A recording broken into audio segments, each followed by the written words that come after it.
성도 여러분 안녕하십니까? 9월 1일 주일이 되었습니다. 지난 여름 정말 더웠죠. 비도 많이 왔습니다. 아직 여름이 다 끝나지 않은 것처럼 덥습니다만은 그래도 날짜는 9월 1일을 알려줌으로써 새로운 계절이 왔다는 것을 깨닫게 해줍니다. 오늘 첫 주일 예배를 잘 드림으로 새로운 계절을 기쁨과 감사로 출발하기를 원합니다. 우리들의 말씀 산책이 레위기 25장에 도달하였습니다. 오늘은 2절을 읽도록 하겠습니다. 이스라엘 자손에게 말하여 이르라. 너희는 내가 너희에게 주는 땅에 들어간 후에 그 땅으로 여호와 앞에 안식하게 하라. 아멘. 아돌프 멘첼이라고 하는 19세기 독일의 사실주의 화가가 있습니다. 그의 대표작 가운데 아변 공장이라는 것이 있습니다.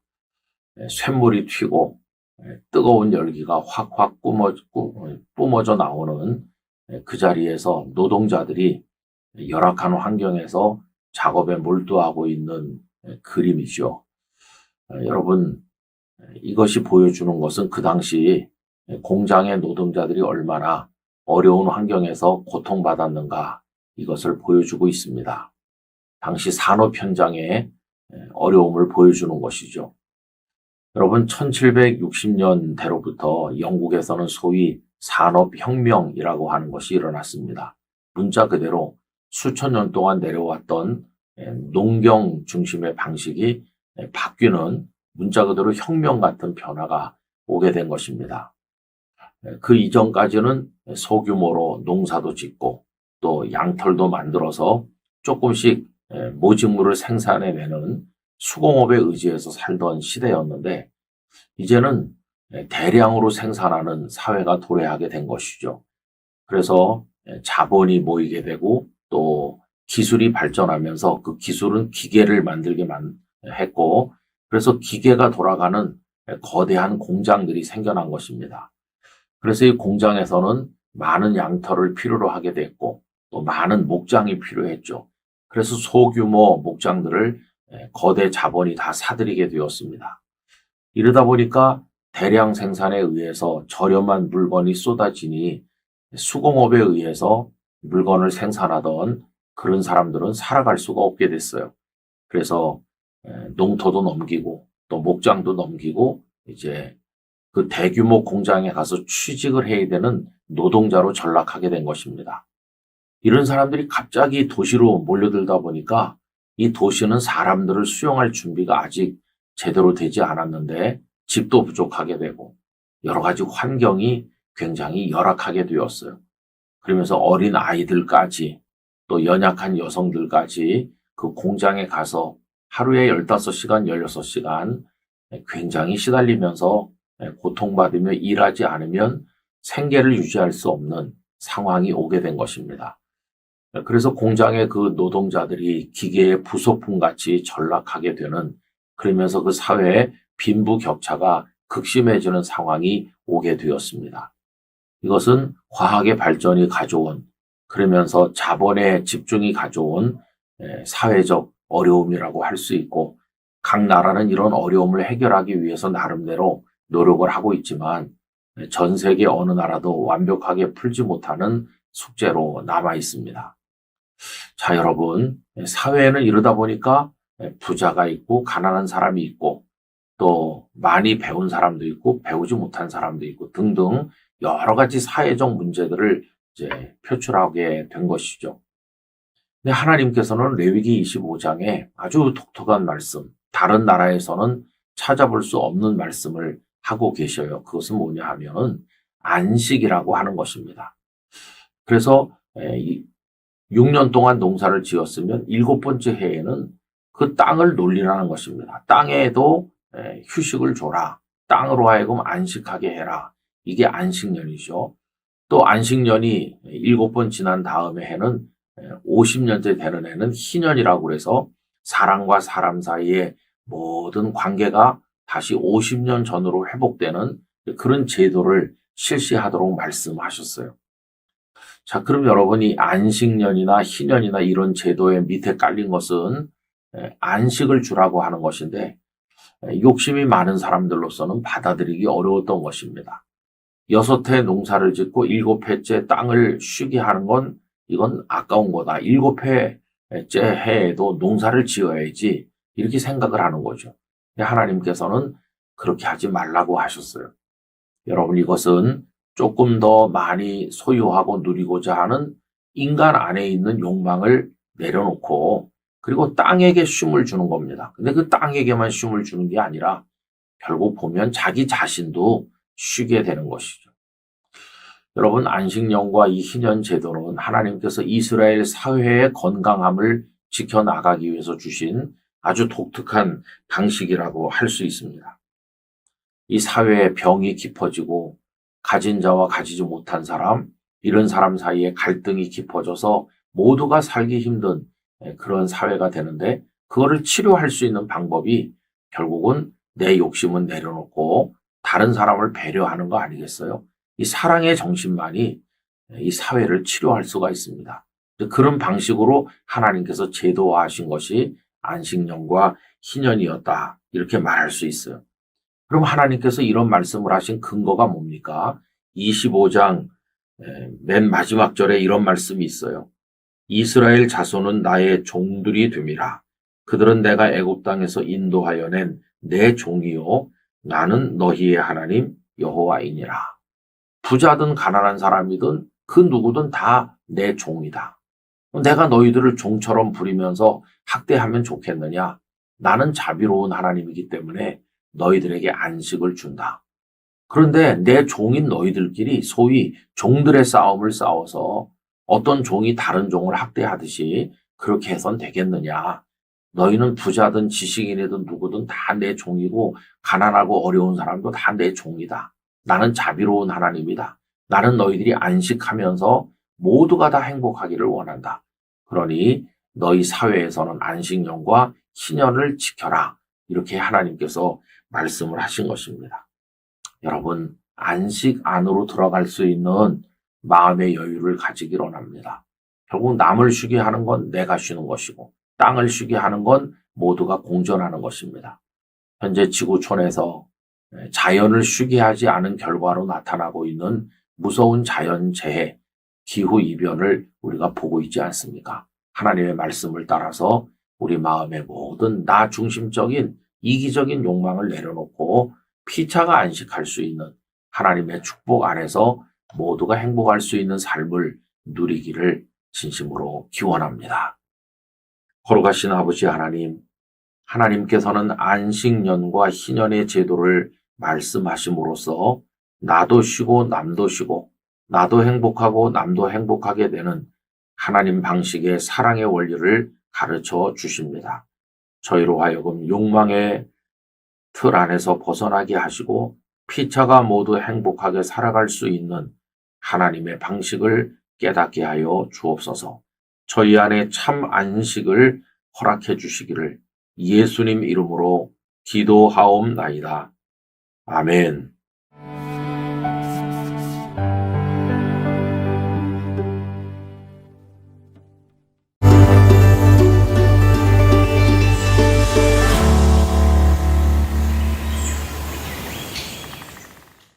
9월 2일 월요일입니다. 9월의 첫 주간이 시작되는 날입니다. 한 주간 동안 주님과 함께 발걸음을 맞추어서 말씀에 따라 살아가는 행복한 삶이 이어지기를 바랍니다. 오늘 우리들의 말씀 산책은 레위기 26장에 도달하였습니다. 레위기 26장 말씀을 읽어보시면 그 앞에서 말씀하신 여러 말씀들의 총정리에 해당한다고 할 수 있겠습니다. 그 하나님의 규례와 법도를 따라서 잘 살면 어떤 복을 받는지, 또 하나님을 버리고 말씀을 배반하면 어떤 진노를 받는지가 대조되어 나타나 있습니다. 먼저 하나님의 규례와 법도를 잘 따를 때 받는 복이 나오는데 그 시작이 3절과 4절입니다. 너희가 내 규례와 계명을 준행하면 내가 너희에게 철따라 비를 주리니 땅은 그 산물을 내고 밭의 나무는 열매를 맺으리라. 그 이후에 하나님이 주시는 복이 쭉 나옵니다. 반대로 하나님을 배반하고 말씀을 저버리면 받게 될 저주에 관한 말씀이 15절, 16절에서 시작이 되죠. 내 규례를 멸시하며 마음에 내 법도를 싫어하여 내 모든 계명을 준행하지 아니하며 내 언약을 배반할진대 내가 이같이 너희에게 행하리니 곧 내가 너희에게 놀라운 재앙을 내려 폐병과 열병으로 눈이 어둡고 생명이 쇠약하게 할 것이요 너희가 파종한 것은 헛되리니 너희의 대적이 그것을 먹을 것임이며 라고 말씀하셨습니다. 말씀대로 살아서 하나님의 복을 받으면 뭐 더 말할 게 없지요. 최고의 행복이지요. 그런데 이제 하나님을 떠나고 배반해서 하나님의 진노를 받으면 얼마나 안타깝겠습니까? 더구나 그 땅에서 살지도 못하고 나라가 멸망해서 포로로 끌려가게 되는 극한의 상황이 왔을 때 그때 희망이 있을까요? 하나님을 버리고 나라까지 멸망하고 나면 그 밑바닥에서도 희망을 말할 수 있을까? 이게 문제인데 놀랍게도 하나님께서는 그때도 희망이 있다고 말씀하는 겁니다. 그때도 하나님을 바라보기만 하면 내가 너희를 기억해 주겠다. 이렇게 말씀하셔요. 41절 후반부부터 42절까지 읽어드립니다. 그 할례 받지 아니한 그들의 마음이 낮아져서 그들의 죄악의 형벌을 기쁘게 받으면 내가 야곱과 맺은 내 언약과 이삭과 맺은 내 언약을 기억하며 아브라함과 맺은 내 언약을 기억하고 그 땅을 기억하리라. 그들의 조상인 아브라함, 이삭, 야곱과 맺으신 은혜의 언약을 기억하고 그 터전인 땅을 기억해 주겠다. 여러분, 하나님의 기억이 은혜입니다. 그 하나님의 기억으로 인해 살게 됩니다. 하나님께서는 우리를 기억하시는 분입니다. 노아와 그의 가족들이 방주 안에서 여러 날을 지날 때 하나님께서는 그들을 기억하셔서 방주에서 나오게 하셨어요. 이스라엘 백성들이 애굽에서 고통받을 때 그들의 고통을 보시고 기억해 주셨어요. 잊지 않으시고 기억해 주시는 하나님이 계시는 한 우리가 하나님께 돌아가면 희망이 있다는 것을 알게 됩니다. 그래서 여러분 중요한 것은 하나님과 우리 사이에 끈이 연결되어 있는 거예요. 저는 두 갈래 끈이 있다고 생각합니다. 하나는 우리가 하나님의 말씀을 준행하며 하나님을 신뢰하는 믿음의 끈이 있어요. 또 하나는 하나님께서 우리를 잊지 않으시고 기억해 주시는 은혜의 끈이 있어요. 이 믿음의 끈과 은혜의 끈이 양갈래 끈이 튼튼할 때 우리들은 하나님께 연결된 사람이 될 것이고 하나님의 말씀에 약속된 은혜와 복을 누리게 될 것입니다. 이제 가을이 시작이 되는데 여러분 하나님을 끝까지 신뢰하고 그 말씀을 따라 살도록 노력합시다. 그리고 하나님께서 우리를 잊지 않고 기억해 주시는 은혜를 내려주시는 줄 믿고 하나님을 신뢰하기를 원합니다. 하나님께서 우리의 가는 길에 동행해 주시기를 간절히 소망합니다. 존귀하시고 사랑이 풍성하신 아버지 하나님, 미천한 저희 인생들이 교만하고 불순종하며 욕망에 도취되어 하나님의 규례와 법도를 떠날 때 하나님께서 저희들에게 진노하시지만 그러나 그 밑바닥에서도 하나님을 기억하고 회개할 때 하나님께서는 잊지 않으시고 다시 기억해 주심으로 회복할 기회를 주신다고 말씀하십니다. 하나님을 믿음으로 신뢰하게 하시며 저희들을 기억해 주시는 하나님의 은혜를 얻게 하사 언제까지라도 하나님 안에서 살아가는 저희가 되게 하여 주옵소서. 이제 가을이 시작이 됩니다. 9월의 첫 주간이 시작됩니다. 주 예수님 안에서 경건한 믿음의 사람으로 살아가도록 은혜를 주옵소서. 주 예수님의 이름으로 기도드리옵나이다. 아멘.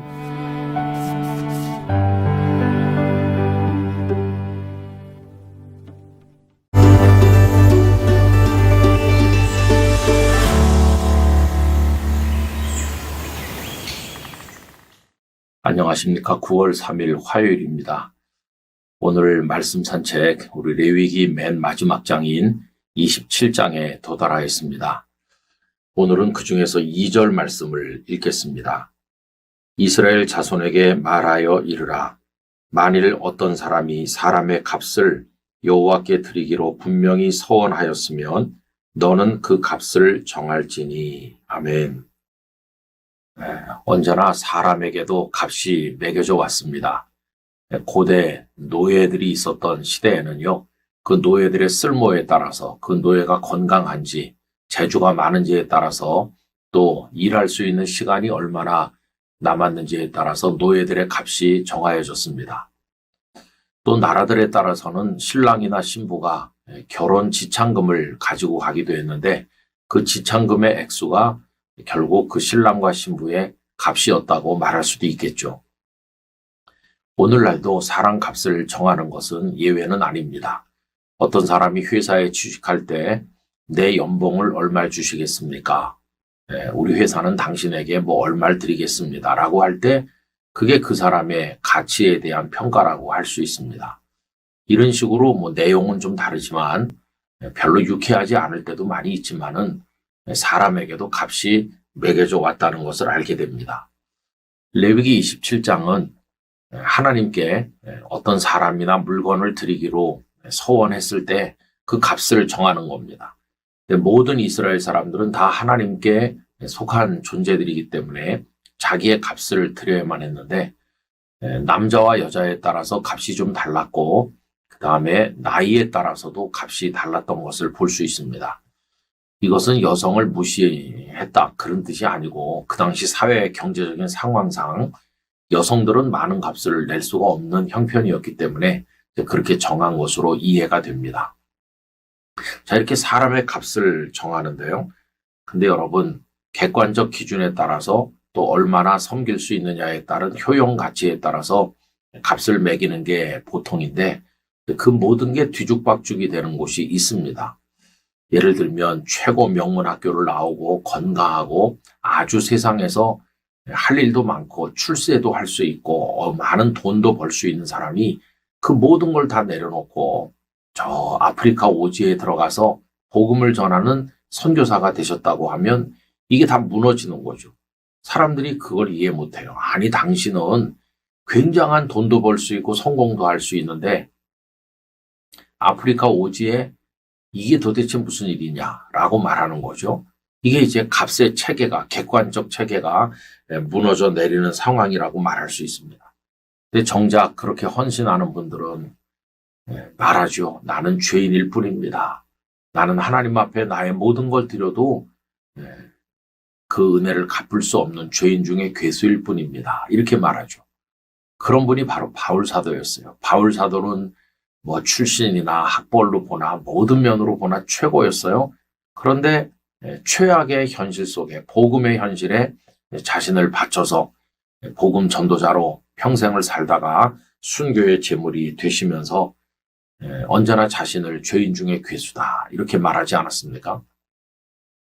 여러분 사람에 대한 이 값을 매기는 체계가 무너지는데 그걸 제일 먼저 하신 분은 사실은 하나님이십니다. 하나님께서 우리를 위해 어떻게 하셨는지 생각해 보세요. 종교개혁자인 마틴 루터는 소위 위대한 교환이라고 하는 표현을 썼어요. 십자가라고 하는 곳에서 하나님은 정말 역사 이래 상상도 못할 교환을 하셨다는 거예요. 물물 교환하듯이 무엇과 무엇을 바꾸셨나. 값으로 매길 수 없을 만큼 고귀한 존재이신 예수님을 우리들에게 주시고 값을 매길 수 없을 정도로 천하고 보잘것없는 아무 쓸모없는 죄인들인 우리를 구원하셨다는 거예요. 결국 십자가에서 하나님은 예수님과 우리를 바꾸신 것이죠. 가장 귀한 걸 주시고 가장 쓸모없고 천한 우리를 받으셨어요. 이게 하나님의 위대한 교환이라고 그렇게 표현을 한 것이죠. 왜 그렇게 하셨나? 이렇게 질문하면 그 답은 딱 하나, 사랑 때문입니다. 우리를 사랑하시기 때문에 바꾸신 겁니다. 주님의 값은 가히 상상을 못할 정도의 값이고 우리 자신의 값은 아무것도 없는데 하나님의 사랑을 그 위에 얹어가지고 값을 귀하게 만드셔서 이렇게 바꾸신 것이죠. 여러분 그 은혜로 우리가 구원을 받은 것입니다. 자, 그러면 이제 우리는 어떻게 해야 될까요?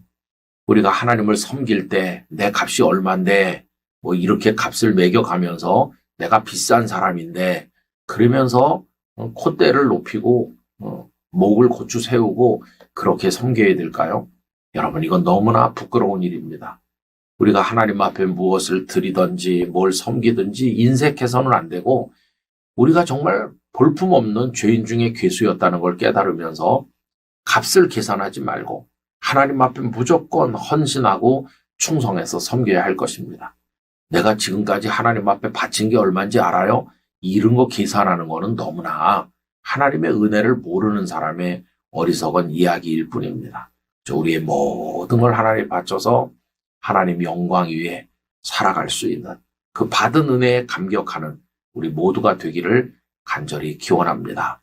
그동안 레위기 말씀 산책을 함께 해주셔서 감사하고 이제 내일부터 또 민수기로 넘어가도록 할 텐데 늘 같이 해주시기를 바랍니다. 아버지 하나님, 사람은 옛날부터 지금까지 그 사람의 효용 가치에 따라 사회적 값이 매겨져 왔습니다. 그런데 그 모든 가치 체계가 무너진 곳은 하나님께서 가장 귀하신 독생자를 가장 무가치한 우리와 바꾸신 십자가의 구원의 현장이었습니다. 하나님은 그렇게 저희들을 사랑하셨건만 저희들은 알량한 저희 자신의 가치를 내세우며 하나님 앞에 교만할 때가 너무도 많습니다. 이제 하나님께 드리든지 섬기든지 그 모든 것을 내려놓고 그저 감사 감격하는 마음으로 죄인 중에 괴수임을 고백하며 충성을 다해 헌신하는 저희들이 되도록 은혜를 주옵소서. 예수님 이름으로 기도하옵나이다. 아멘.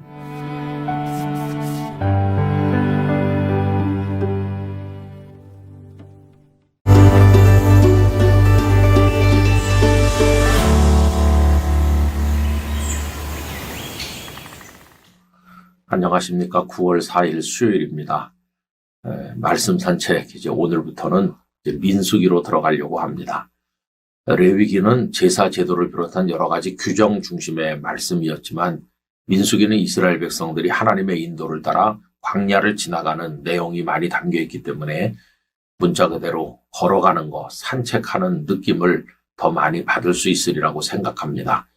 민수기 말씀 산책을 통해 매일같이 우리에게 하나님의 은혜가 넘치기를 간절히 바랍니다. 오늘은 민수기 1장 49절을 읽도록 하겠습니다. 너는 레위 지파만은 계수하지 말며 그들을 이스라엘 자손 계수 중에 넣지 말고. 제 아버님께서는 늘 기도하실 때 하나님, 수에 칠 가치도 없는 이 죄인을 사랑해 주셔서 감사합니다. 이런 기도를 많이 하셨습니다.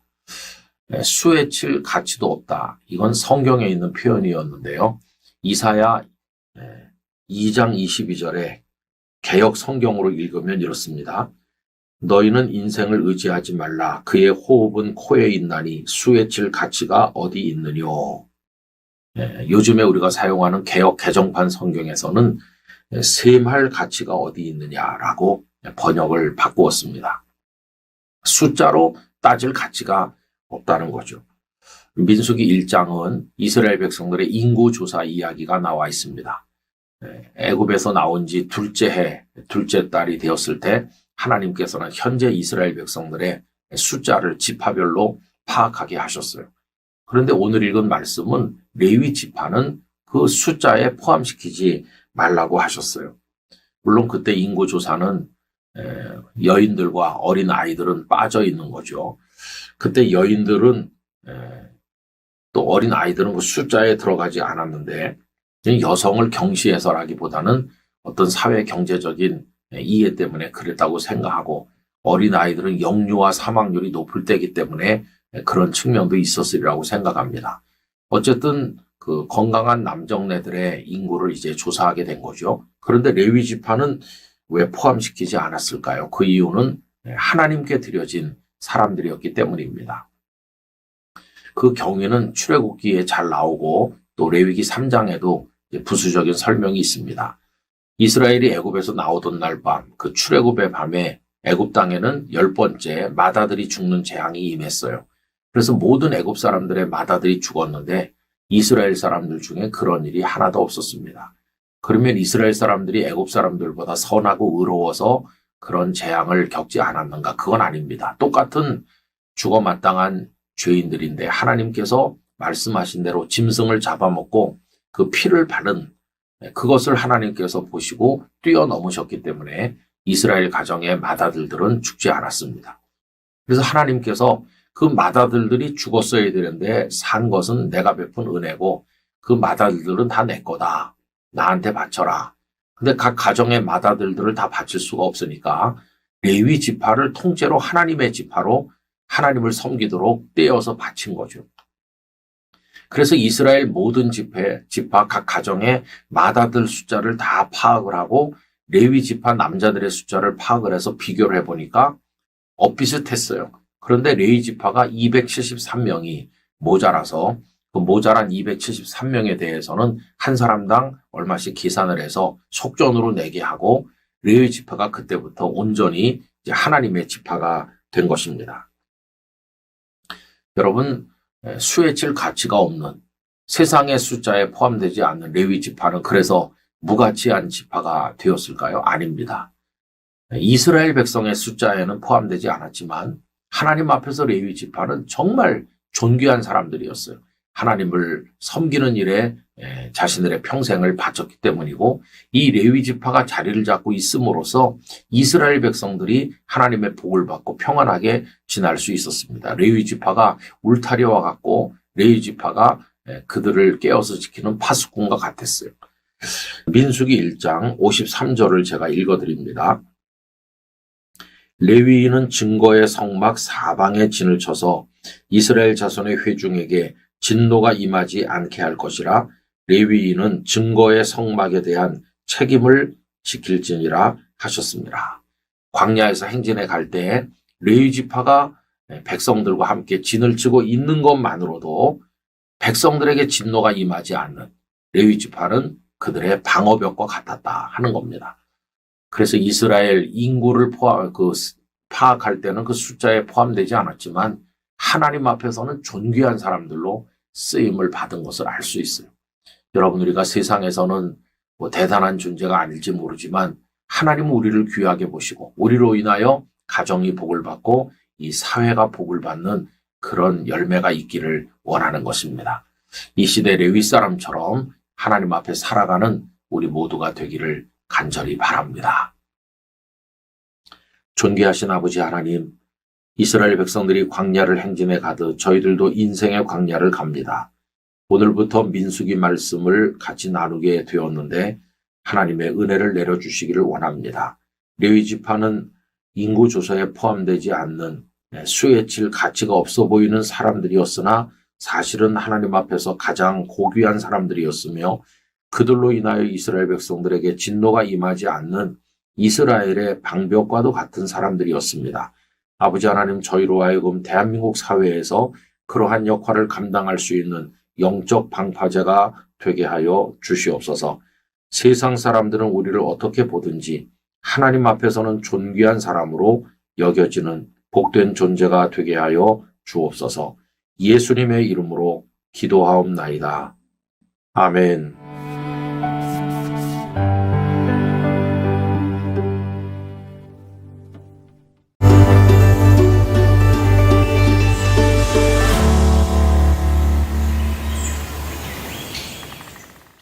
9월 5일 목요일이 되었습니다.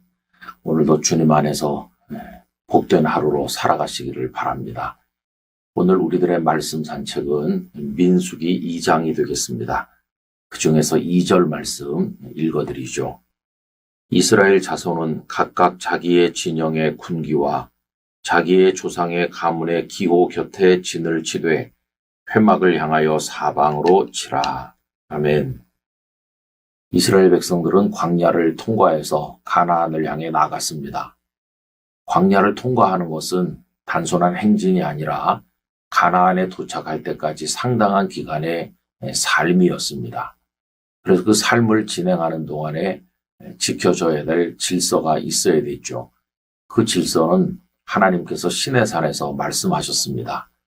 먼저 하나님을 어떻게 섬길 것인가 계명을 다 주셨고 또 제사는 어떻게 드릴 것인지 그리고 성막을 어떻게 만들 것인지 일일이 다 그들에게 말씀하신 것을 그동안 우리가 확인해 본 바 있습니다. 그리고 민수기 2장에 오면 이제 가나안을 향해 갈 때 저녁마다 그들이 멈추는 곳에 진을 치고 머물러야 되는데 어떻게 12지파가 진을 칠 것인가 하는 데 대한 말씀을 하고 있습니다. 근데 한마디로 말하면 모든 이스라엘 백성들 한가운데 하나님의 회막이 있어야 된다 하는 것입니다. 오늘 말씀이 이제 그것을 보여주는 것이죠. 오늘 말씀의 핵심은 회막을 향하여라는 것입니다. 이거를 세번역 성경을 통해서 보면 조금 더 명확히 알 수 있는데요. 이스라엘 자손이 진을 칠 때에는 회막을 중심으로 하여 그 둘레에 진을 치되 맨 가운데 하나님의 회막, 성막이 있어요. 그리고 백성들은 동서남북으로 그 회막을 향해서 진을 치는 겁니다.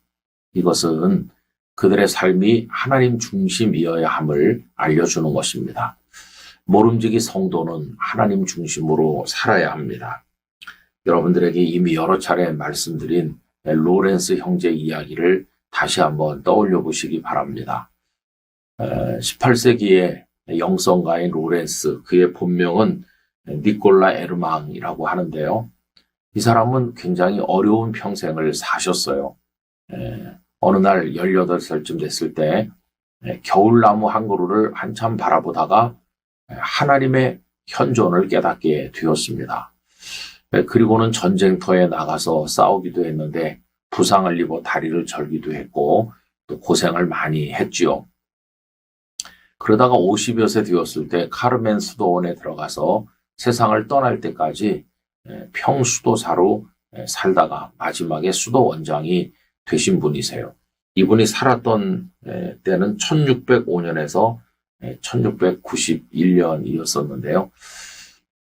이분이 처음에 이제 그 수도원에 들어갔을 때 허드렛 일밖에 할 줄 아는 게 없었죠. 그래서 부엌에 허드렛 일을 하고 더러운 신발을 수선하는 일을 하면서 살게 됐어요.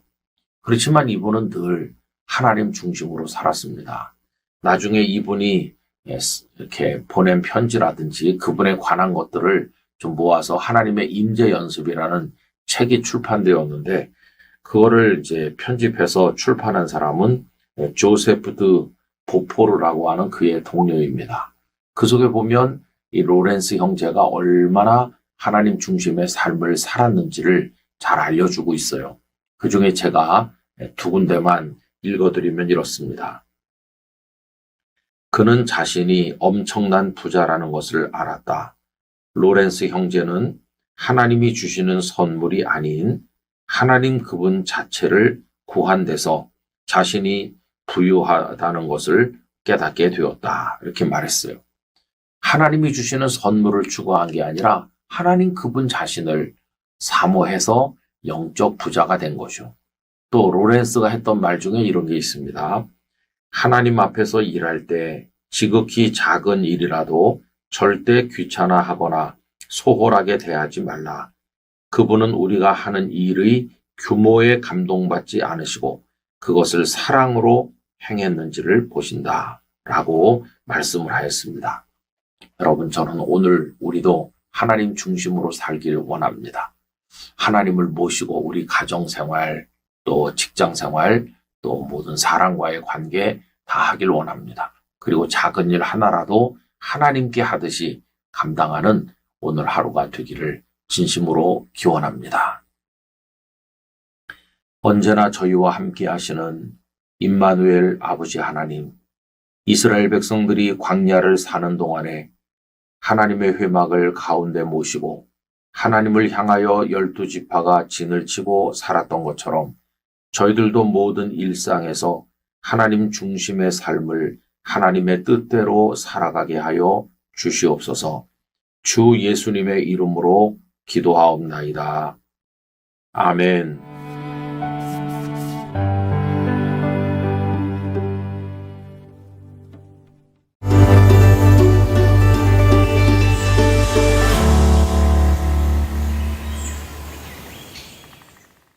(9월 6일) 금요일입니다. 오늘 우리들의 말씀 산책은 민수기 3장 4절입니다. 나답과 아비후는 시내 광야에서 여호와 앞에 다른 불을 들이다가 여호와 앞에서 죽어 자식이 없었으며 엘르아살과 이다말이 그의 아버지 아론 앞에서 제사장의 직분을 행하였더라. 아멘.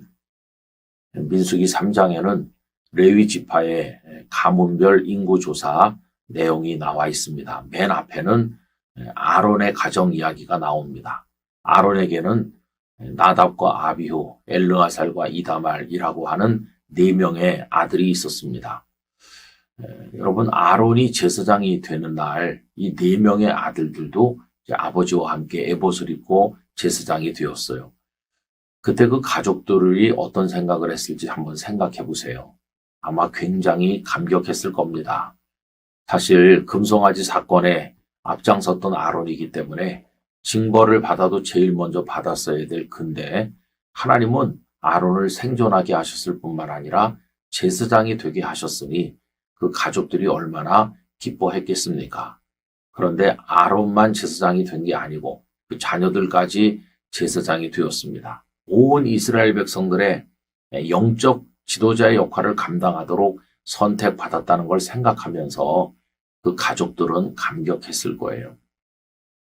그런데 결과가 어떻습니까? 나답과 아비후 하나님 앞에 다른 불로 분향하다가 죽고 말았습니다. 이미 지난번에 살펴본 것처럼 아마 그들이 술에 취하지 않았을까 짐작하기도 하는데 그 근거는 그들이 죽은 이야기가 나온 바로 직후에 제사장은 술에 취하지 말라는 말씀을 하신 것을 보아서 그렇습니다. 그들이 뭔가에 취한 상태로 하나님께서 지정하신 제단의 불로 분향해야 되는데 그렇게 하지 아니하고 다른 불로 분향하다가 하나님의 징벌을 받았다는 겁니다. 여러분, 2 아들이 죽었을 때 아론은 슬퍼하지도 못했어요. 하나님께서는 너는 나를 섬기는 제사장이기 때문에 아들들의 죽음으로도 더럽히지 말라고 하셨기 때문이었어요.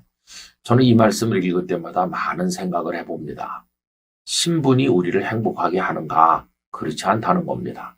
제사장이라는 신분을 가지면 복된가? 아닙니다. 우리 지난 주일에 거지 나사로와 부자 이야기를 나누지 않았습니까? 그러면 부자라는 환경 때문에 행복하고 거지라는 환경 때문에 불행한가? 그렇지 않다고 그랬습니다. 여러분, 신분이나 환경 그 자체가 우리 삶의 복을 결정하는 게 아니라는 것입니다. 이런 생각을 해봐요. 아론의 2 아들들이 차라리 제사장이 안 됐다고 하면 안 죽었을 거 아니겠어요. 제사장이 된 것이 그들에게 복이 아니라 화가 된 것입니다. 그러므로 오늘 내게 주어진 신분이나 환경, 그것으로 행복해진다는 생각을 버려야 됩니다. 그것에 어떻게 믿음으로 응답하느냐가 관건인 것이죠.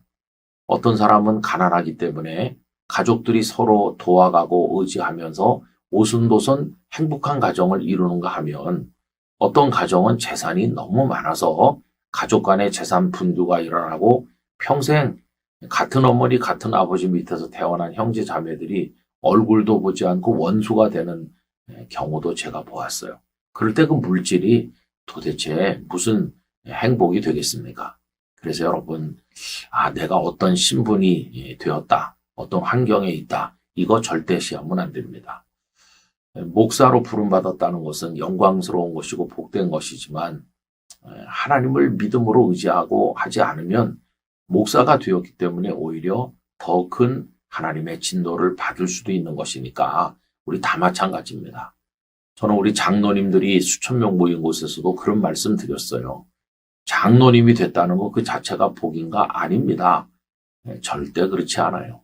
그래서 오히려 장로, 권사, 집사 이런 직분 받은 게 하나님의 진노를 받는 그런 원인이 될 수도 있는 거죠. 잘못 감당하면. 그래서 정신을 차려야 된다. 믿음으로 해야 된다. 그런 말씀들을 늘 나누곤 했는데 여러분, 우리 환경에 대해서 너무 연연하지 맙시다. 내가 누구인가 하는 신분에 대해서도 절대시하지 맙시다. 모든 상황과 모든 여건에 대해서 하나님을 어떻게 진심으로 믿음으로 경외하는가, 이것이 중요하다는 걸 기억하면서 하나님 앞에서 잘 감당하는 오늘 하루가 되기를 간절히 기원합니다. 저희에게 복을 주시고 이끌어 가시는 아버지 하나님, 저희들이 어떤 신분을 가지는지, 어떤 환경을 얻어서 살아가고 있는지, 우리들이 어떤 곳에 있는지, 저희들이 절대적으로 중요하게 여기는 그와 같은 조건들은 복의 이유가 되지 않는다는 것을 깨닫게 해주시기를 원합니다. 아버지 하나님, 그런 것들이 복과 저주를 결정하는 것이 아니라 그 환경에서 어떤 믿음으로 어떻게 하나님을 섬길 것인가가 중요하다는 것을 알게 하여 주시고, 오늘도 믿음에 따라 응답하며 하나님을 향해 나아가도록 은혜를 주시옵소서. 예수님 이름으로 간절히 기도드리옵나이다. 아멘.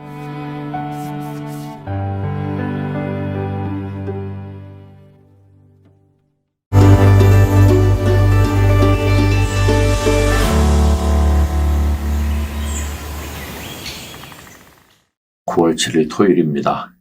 오늘도 주님 안에서 거하시기를 바랍니다. 오늘 말씀 산책은 민수기 4장에 도달했습니다. 그 중에서 48절, 49절을 읽겠습니다. 곧 그 계수된 자는 8,580명이라 그들이 할 일과 짐을 매는 일을 따라 모세에게 계수되었으되 여호와께서 모세에게 명령하신 대로 그들이 계수되었더라. 아멘.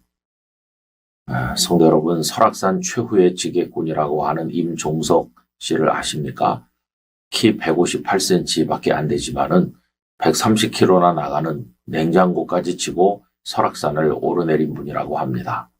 전에는 설악산에 산장들이 많이 있어서 지게로 그 물건들을 지어 날랐어야 되는데 요즘에는 헬기를 이용하기 때문에 다 없어지고 그분 혼자 남았다는 말을 들었습니다. 한 2년쯤 전에 그분의 사연이 전해져서 가슴이 먹먹했던 적이 있었는데요. 이 임종석 씨는 아내가 몸이 불편하고 또 아들도 불편한데 그들을 돕기 위해서 최후까지 가장으로서의 수고를 하고 있다는 말을 들었습니다. 본래는 꿈이 마라토너였었는데 집안이 가난하다 보니까 일찍부터 지게를 지게 되었고 그것이 평생 하는 일이 되었다고 합니다. 여러분, 우리가 천국의 지게꾼이라는 사실을 아세요? 레위 지파는 12지파 가운데 선택되어서 하나님을 위해 드려진 구별된 지파였습니다. 구별되었다는 것은 그들이 거룩한 사람들이 되었다는 뜻이죠. 그들이 하는 일은 무엇이었을까요? 레위에게는 3명의 아들이 있었습니다. 고핫, 게르솜, 무라리라고 하는 아들들이 있었는데 이 자녀들의 자손을 따라서 하는 일이 달랐어요. 그래서 고핫은 그 성막 안에 언약궤를 비롯한 아주 거룩한 물건들을 운반하는 일을 주로 맡았고요. 게르솜은 그 성막의 덮개라든지 가죽이라든지 이런 것들을 운반을 했고, 무라리 후손들은 널반 또 그걸 둘러치는 무슨 그 밑에 받침이라든지 이런 것들, 무게가 나가는 것들을 이제 운반하는 일을 나누어서 맡았습니다. 한마디로 말하면 레위인으로 살아간다고 하는 삶은 쉬운 것은 아니었어요. 이스라엘 백성 전체를 위한 마치 지게꾼처럼 그들이 살아야만 했습니다. 오늘 읽은 말씀 가운데 레위 지파의 그 살아가는 모습을 보여주는 2가지 표현이 있는데 하나는 할 일이라고 하는 것입니다.